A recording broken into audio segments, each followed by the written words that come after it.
For all the times that you rain on my parade, and all the clubs you get in using my name. You think you broke my heart, oh girl, for goodness sake. You think I'm crying on my own, well I ain't. And I didn't wanna write.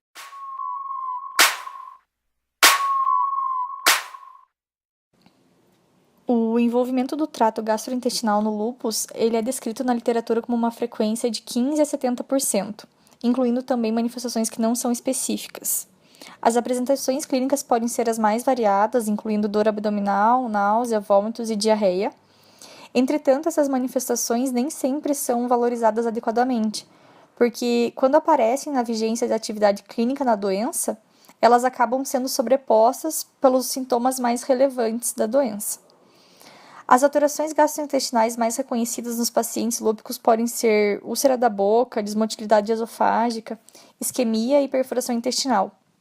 Também tem pancreatite, colecistite acalculosa, entre outras mais. Mas hoje a gente decidiu falar sobre vasculites mesentéricas e pseudoobstrução intestinal.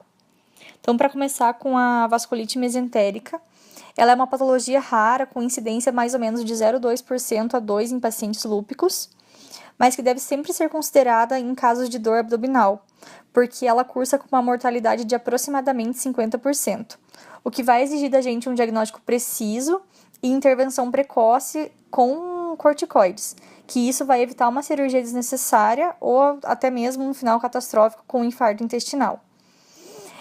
Também é importante salientar que a vasculite pode afetar qualquer parte do trato gastrointestinal, estando envolvida em complicações como vasculite pancreática, gastrite, enterocolite e peritonite. Aquelas localizadas no estômago ou no intestino delgado, elas podem ulcerar, sangrar e também perfurar.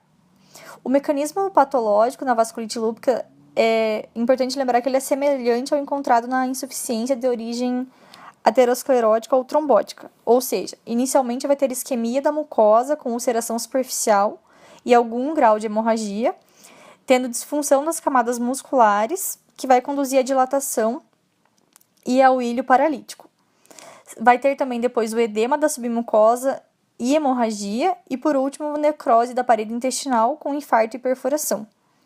Do ponto de vista da histopatologia, tem uma inflamação da parede com necrose fibrinoide, levando a isquemia e disfunção na musculatura.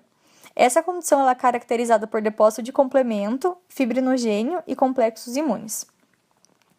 Nessa imagem aqui, é um caso clínico de uma paciente com lúpus que tinha sintomas gastrointestinais inespecíficos e que no caso clínico tinha essa imagem na macroscopia. Paciente do sexo feminino, 17 anos, que procurou um serviço de pronto atendimento com quadro progressivo de dor abdominal difusa. Ela tinha distensão abdominal, náuseas e vômitos há 5 dias. No exame físico, ela encontrava-se afebril, em regular estado geral, com dor abdominal difusa, palpação do abdômen e descompressão brusca dolorosa. O antecedente pessoal dela era lúpus eritematoso sistêmico em vigência de corticoides. O que foi realizado? Laparotomia exploratória, constatando-se a presença de líquido hemático viscoso na cavidade peritoneal e numerosas petecas, como a gente pode ver aqui nessa imagem, em vários segmentos das alças ileais. Então, o que foi feito? Foi feita a inspeção, não se verificando, entretanto, sinais de necrose ou perfuração. Por último, então, a gente vai falar da pseudoobstrução intestinal, que é outra forma incomum de acometimento do trato gastrointestinal no lúpus, e é uma síndrome causada por um defeito no processo de propulsão intestinal, sem que exista lesão oclusiva do lúmen, podendo ser causada por disfunção da musculatura visceral ou do sistema nervoso entérico. As causas dessas disfunções podem ser por lesões vasculares e por ação local de autoanticorpos, levando à disfunção da musculatura ou do sistema nervoso entérico.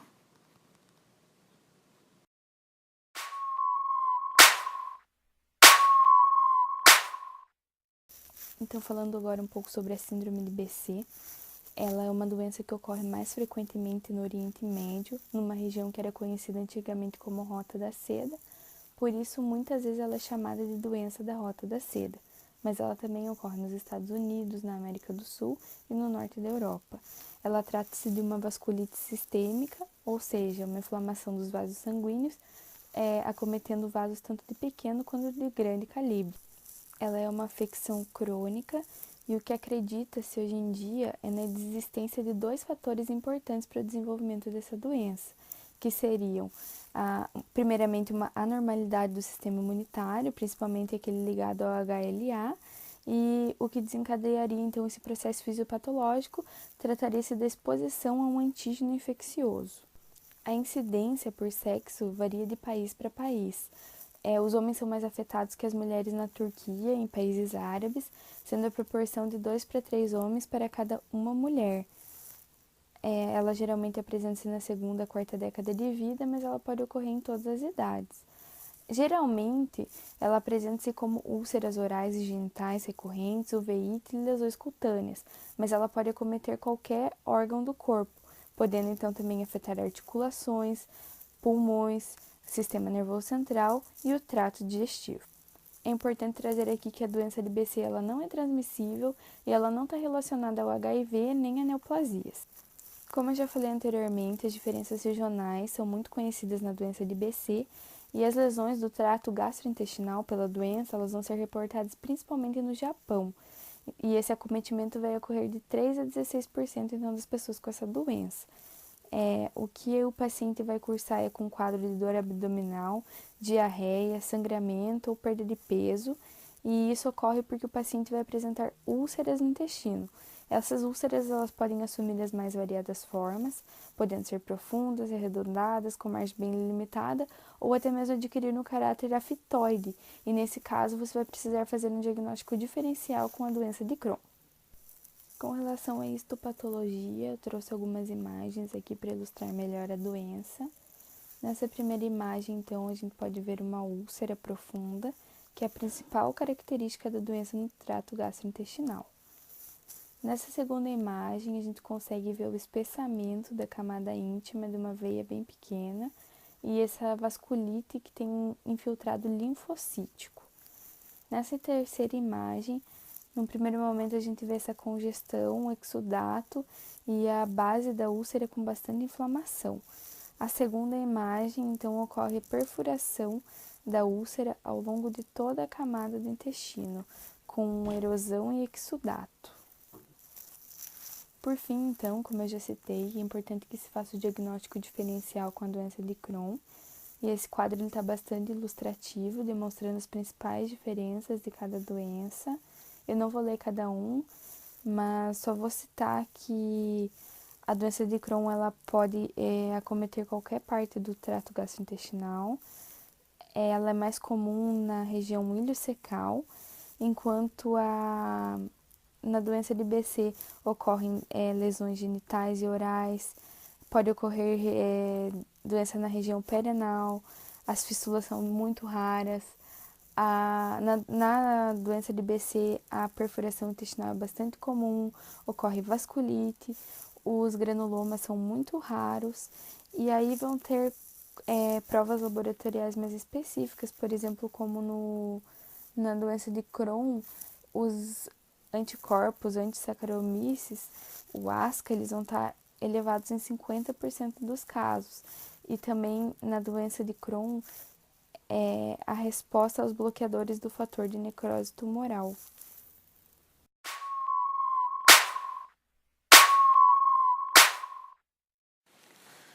Bom, a púrpura de Raynaud-Schwalm é uma vasculite sistêmica de pequenos vasos sanguíneos e ela é imunologicamente mediada com a deposição de IgA. Na foto, nós conseguimos observar imagens do glomérulo e os depósitos de IgA nesses mesmos glomérulos, que é a foto mais clássica da púrpura de Raynaud-Schwalm. Também pode-se dizer que é uma vasculite leucocitoclástica disseminada devido à deposição de IgA na parede dos pequenos vasos, que vão acometer primariamente a pele, o trato gastrointestinal, as articulações e os rins, podendo também ter um acometimento sistêmico secundário. Um estudo realizado com adultos e crianças com a púrpura de Renoir-Schwalheim mostrou que a maior parte dos pacientes, cerca de 80% deles, se encontravam entre 6 e 16 anos. Então, é uma vasculite aguda mais frequente em crianças. Geralmente, a púrpura de Renoir-Schwalheim ela se manifesta pela tríade de sintomas. Um raste purpúrico palpável nas extremidades inferiores, dor abdominal ou comprometimento renal e artrite. E como se trata de uma vasculite disseminada, praticamente todos os órgãos eles podem ser atingidos. E as manifestações clínicas, elas também podem ser atípicas, porém nas faixas então etárias mais extremas. Bom, os principais sintomas, eles incluem uma dor abdominal do tipo cólica, podendo ter vômitos e podendo ter sangramento intestinal, sendo que esse sangramento ele pode se manifestar desde um sangramento oculto até hemorragias maciças. E esses sintomas, eles resultam do edema da parede intestinal e da hemorragia decorrente dessa vasculite. Ocorre em 45 a 75% dos pacientes com a púrpura de Renoir-Schwalheim. E qualquer porção do trato gastrointestinal pode estar comprometida, porém o jejuno e o ilho são os mais acometidos. O diagnóstico pode ser feito através, então, de uma biópsia endoscópica.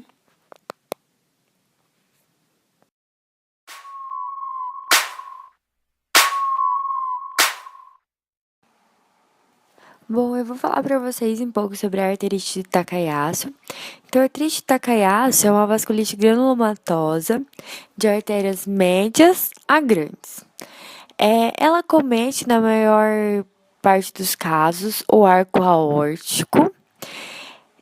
A aorta e os seus ramos é acometido em 1/3 dos pacientes, a artéria pulmonar na metade dos pacientes e a artéria coronárias e renais também existem relatos de que elas são acometidas. Ela se manifesta com o espessamento fibroso da parede da aorta e intenso estreitamento luminal dos principais ramos vasculares. É uma patologia de distribuição global, não se restringindo só à região oriental. Em relação à microscopia, na histologia, a gente pode ter o diagnóstico diferencial da aortite de células grandes, da artrite temporal. O diagnóstico diferencial entre as duas se dá pela idade. A aortite de células grandes ou temporal, a idade é maior do que 50 anos. Bom, então aqui para explicar a imagem, a arterite de Takayasu, ela se dá por infiltrados mononucleares na camada adventícia do vaso. E a intensa inflamação mononuclear na camada média, uma inflamação do tipo granulomatosa, repleta de células gigantes e com necrose focal da camada média. E ali as setas elas estão apontando 2 células gigantes formando um granuloma. Em relação aos aspectos clínicos, os sinais, eles são inespecíficos, então os primeiros sinais que vão aparecer são cansaço, perda de peso, artralgia e febre, muito inespecíficos. Pode haver o aumento do VHS e do PCR. Com a progressão do quadro, vão aparecer os sintomas vasculares. Então, quais serão os sintomas vasculares? A redução da pressão arterial e pulsos mais fracos nas extremidades superiores. Por isso, a arterite de Takayasu também é chamada de doença sem pulso.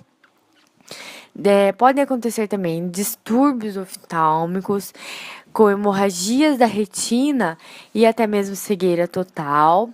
Dentre os déficits vasculares, podem ocorrer distúrbios neurológicos, claudicações de membros inferiores, hipertensão pulmonar, infarto do miocárdio e hipertensão sistêmica pelo acometimento das artérias renais. A progressão ela é variável.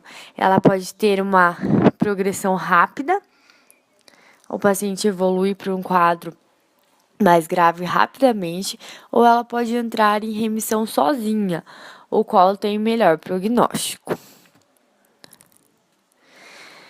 Existem critérios para o diagnóstico da arterite de Takayasu, de acordo com o Colégio Americano de Reumatologia. Esses critérios são de 1990. A idade de início da doença é menor ou igual aos 40 anos. Então, isso a gente entra também no diagnóstico diferencial lá da aortite, que acontece em maiores de 50 anos. Também tem nos critérios a claudicação de extremidades pelo acometimento arterial, a diminuição de pulso da artéria braquial ou até mesmo a ausência desse pulso à palpação, por isso ela é chamada também de doença sem pulso. A diferença da pressão arterial maior do que 10 milímetros de mercúrio em relação à pressão sistólica, isso, entre os braços, sopro sobre as artérias subclávias ou aorta, então sobre as artérias acometidas, e anormalidades nas arteriografias também podem aparecer.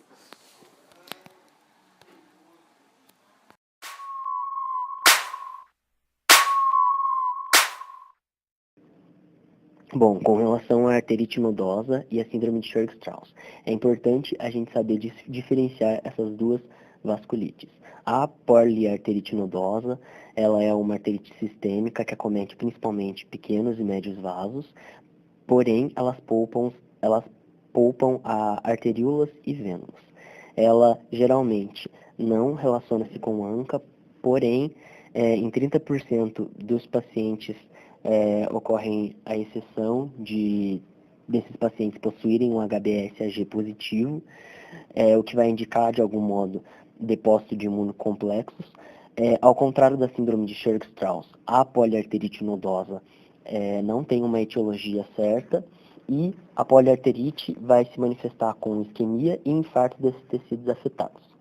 Na morfologia, na análise histológica, a gente vai verificar uma inflamação necrosante transmural segmentar dos vasos, que vai vir a provocar um aneurisma e ruptura vascular, que desse modo vão gerar dificuldades de perfusão.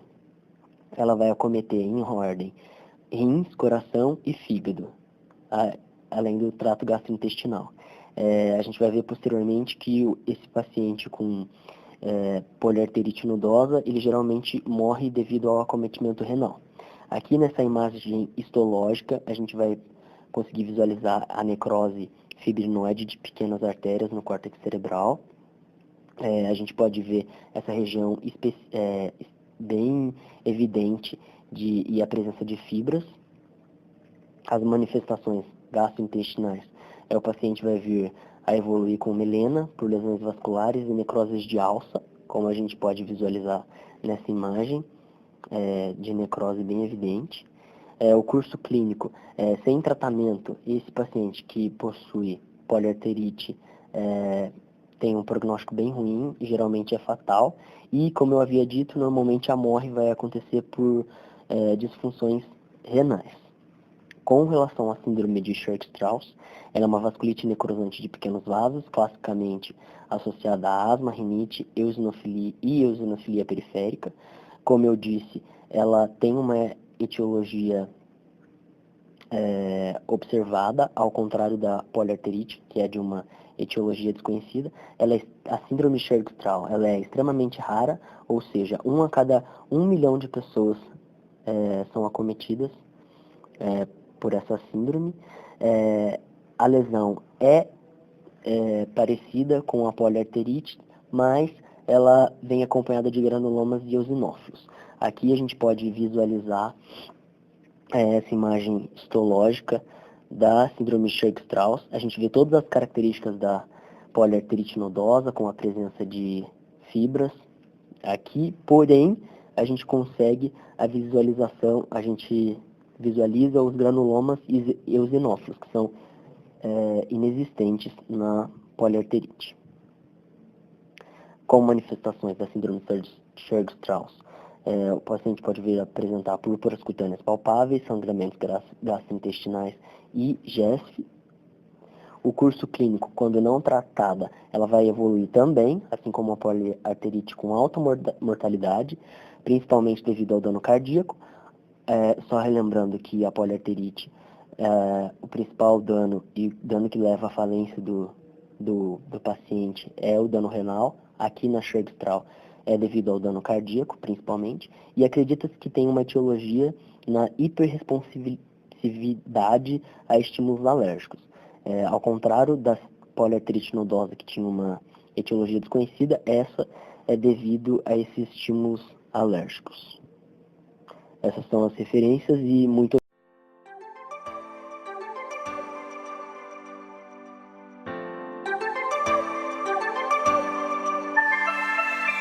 You gotta go and get angry at all of my honesty. You know I try, but I don't do too well with apologies. Hope I don't run out of time, can someone call a referee? 'Cause I just need one more shot at forgiveness. I know you know that I made those mistakes maybe once or twice. By once or twice, I mean maybe a couple of 100 times. Let me redeem it myself tonight. 'Cause I just need one more shot, second chances. Is it too late now to say sorry? 'Cause I'm missing more than just your body. Hey, is it too late now to say sorry?